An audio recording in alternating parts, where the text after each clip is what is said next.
சரி, அப்ப குர்பான் கொடுக்கறாங்களே, அதனால என்ன நன்மை? குர்பானி அப்படிங்கிறது ஆடு, மாடு, ஒட்டகம் இது மாதிரி பிராணிகளை இறைவனுக்காக அறுத்து பலியிடுறது குர்பானி. குர்பானி கொடுக்கிற நாள்ல குர்பானியை விட மிகச்சிறந்த அமல் வேற எதுவும் இல்ல. ஒருவர் குர்பானிக்கு பதிலா 1 கோடி வெள்ளி தர்மம் செய்தாலும் குர்பானிக்கு ஈடாகாது. குர்பானி பிராணி மறுமையில் அதே உருவத்தோடு வந்து நமக்காக சாட்சி சொல்லும். அது மட்டும் இல்லாம அதனுடைய ரத்தம் தரையில சுற்றதுக்கு முன்னையே அல்லாஹ்வினுடைய பொருத்தத்தை அது வந்து பெற்று தந்துடும்.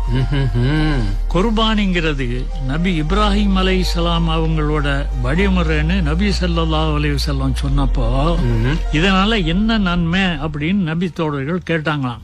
அப்படி அவங்க கேட்டப்போ அதன் ஒவ்வொரு மொழிக்கும் பகரமா நன்மை உண்டு அப்படின்னு நபி ஸல்லல்லாஹு அலைஹி வஸல்லம் சொன்னாங்களாம்.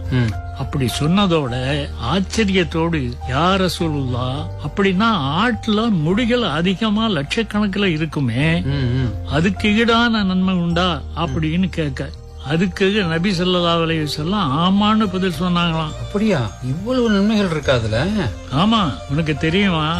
குர்பானி பிராணியின் இறைச்சியோ இல்ல அதோட ரத்தமோ அல்லாஹ்வை சென்று அடைகிறது இல்ல. பின்ன மாறா நாம கிட்ட இருக்கிற அந்த இறை அச்சம், அந்த இறை அச்சம் தான் அவனை